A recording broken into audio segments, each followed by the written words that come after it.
Hey everyone, I'm Brian Walmer, and I'm a huge fan of wrestling, as you probably know by some of my videos that I've done. But I'm here to kind of respond to Jeff McChisholm's, I can't pronounce his name, I apologize for that, Jeff, rant on TNA wrestling. Now Jeff, I do agree that some things in TNA do need to be improved. As a matter of fact, I think the biggest thing that needs to be improved is the house shows. I mean, I've never been to a TNA house show, but by reading what I've been reading, I think they really need to improve on those areas. I mean, for example, TNA had a house show in Topeka, Kansas at the Kansas Expo Center, a place that I've been to watch WWE. And I think, and if you read online at certain websites, you'll find out that the Expo Center, which is a 5,000-seat arena, maybe more, only had 800 TNA fans there. And that's a low attendance record for any event.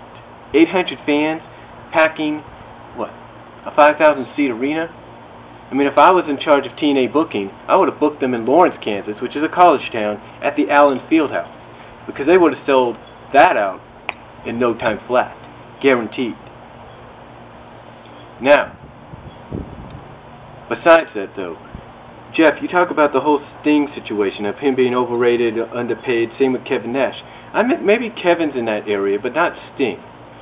Because if you look at it this way, if Sting went to Ring of Honor, if Ring of Honor called up Sting and said, hey, we want you to wrestle for us, and want you to appear a couple of times for us, Sting would, and if it was for the right money, Sting would go there, and by just appearing there, Sting would put Ring of Honor right on the map, in the same league as TNA and possibly WWE, just by appearing there.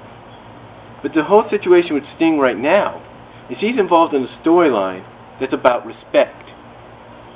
You see, what's going to happen with this storyline, with Sting in the storyline and then eventually Jeff Jarrett, is that we're going to have the young guys agree to show respect to the guys, to the veterans that paved the way for them to get into the business. But in turn, we're going to have those guys show respect to the young guys for giving them a place like TNA to come to once their contracts in WWE or other companies was up. That's what I see happening. I mean, it's almost similar to, let's say, New Blood versus Millionaires Club, but it's more about respect. Now, as far as the Knockouts division goes, I agree that is one of the best things for TNA going today. I mean, the Knockouts, you know, unlike WWE Divas, they actually wrestle. I mean, WWE Divas, no doubt, are probably noticing what's going on in TNA with the Knockouts, and they're probably saying to themselves, we need to start wrestling so we don't get shown up. But the Knockouts, best thing going for TNA right now, but for one little incident that's going to happen tonight. Tonight on Impact, if you watched Impact last week or read the spoilers, then you know there's a beauty pageant taking place tonight. TNA needs to get away from that and just focus on the wrestling. So hopefully this will be the last beauty pageant they have. Now as far as the Knockouts go, ODB, I see being the Knockouts champion very, very soon. I just got that feeling. Awesome Kong eventually is going to be a Knockouts champion again, but I see TNA possibly slowly moving her into competition with more of the male wrestlers, and possibly, and I could be wrong about this, possibly putting her in contention for the World Heavyweight title. That's what I possibly see happening. I mean, I could be wrong, but that looks like what they may be heading towards in the future, if Awesome Kong stays with TNA. Roxy, I think, is going to be a great Knockouts wrestler. Give her a great push. You know, she'll do, you know, real well, possibly get a good run with the Knockouts title in the future. Selena, Shelly Martinez right now is kind of jobbing a little bit, but give her the opportunity and she'll probably run with it. Be a great Knockouts champion. Tracy Brooks, I think is in a great position right now, not just as a competitor, but as a commissioner, referee for the Knockouts division, kind of putting the Knockouts into place. Jacqueline, I think, really brings a lot of experience and wisdom and help to the Knockouts division, and I think because of that, she'll probably get a run with the Knockouts title in the future. Taylor Wilde, Knockouts champion, as you said, Jeff, she's a spitfire. You know, she is just one of those knockouts that eventually that I think fans are slowly getting behind. And I think we'll retain the title this Sunday at No Surrender, but probably lose it at Bound for Glory. But she's doing a great job. She's really going to improve. Saeed, Cheerleader Melissa, I've got a feeling we're going to find out that she is Cheerleader Melissa. I think what TNA may do is they may have her turn on Kong, or she may get involved in a situation to where her baka, if you will, gets torn off, and everybody sees that she's Cheerleader Melissa. Because if you notice, Cheerleader Melissa won a match on her only appearance on Impact, but we haven't seen her since. So I got a feeling that's what's going to happen. One of those two things. Raka Khan, give her a little bit more time, and I've got a feeling she'll be a monster knockouts competitor. In fact, if Awesome Kong doesn't go into the heavyweight, doesn't compete for the World Heavyweight title in the future, her and Kong will feud. That's what I got a feeling. And as far as Christy Hemming, really improving, and I think given the right opportunity, she can definitely become one of the best knockouts they have. And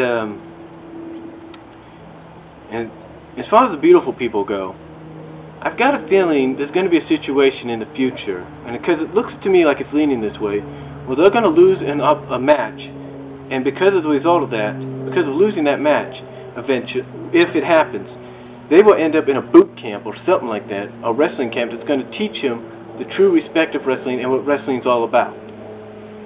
Either or, they're going to be split up. One of those two things. And as far as Moose Knuckles goes, I've got a feeling when she comes back, she's going to feud with the beautiful people if they don't get split up or sent to a boot camp or whatever the situation may lead them into before that. But overall, I think the Knockouts division, like I said, is definitely what TNA has going for them today. As far as the other things like Team 3D, yeah, I meant, them getting pushed from team to team or from setup team to setup team, whatever, I think needs to stop. And I think they need to, as you said, Jeff, needs to let TNA needs to let Team 3D just be who they were in ECW. And as far as the Prince Justice Brotherhood goes, I don't think that's going to last. I've got a feeling Curryman's going to be revealed as Christopher Daniels real soon.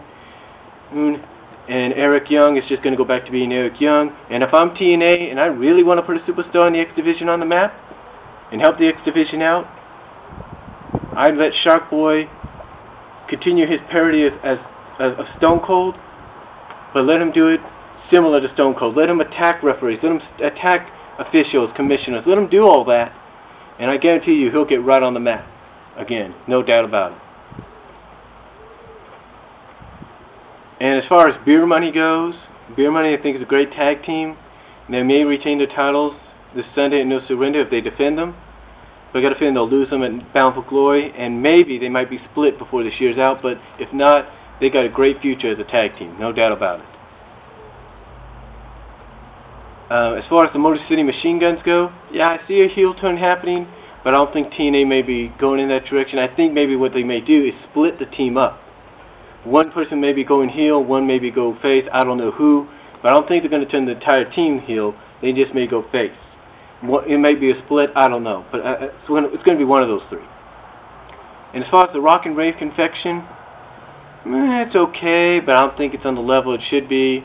Don't think it's going to last. Samoa Joe, definitely what TNA needs right now is a champion. I don't think he's going to go heel. I think he's just more of like, his character in the storyline is more like, hey, just come out and wrestle and you might earn my respect. That's how it is. And the same with AJ Styles.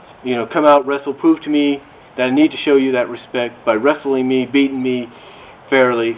That's what's going to happen. And as far as AJ Styles goes with Kurt Angle, I think it's more of a Frank Trigg deal. I think we'll eventually find out that Frank had slept with Karen and not AJ, which is probably going to turn Kurt face.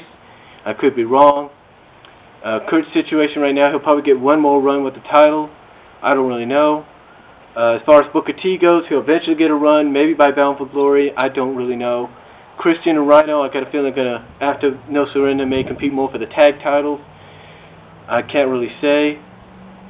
But that's all I can really say about TNA. Right now it does need a little improving. Certain wrestlers and superstars need to be put in situations that fit them. But right now I think TNA, they're slowly improving. They're getting better day by day. Just give them the opportunity. And I got a feeling by next year, they're going to have that Bound for Glory pay-per-view in the Alamo, something like in a place like the Alamo Dome, instead of a place outside of a city like Chicago or Trenton or Boston and Toronto. They're going to have it within the city of within that city, and possibly have it at a Dome Arena. That's what I got a feeling. But and as far as Mick Foley signing with them, I think that's a great thing. He may really help out, and I guarantee you we may see him involved in the Monsters Ball at Bound for Glory. But that's all I can say. And until then, God bless you all. Take care of yourselves and peace out.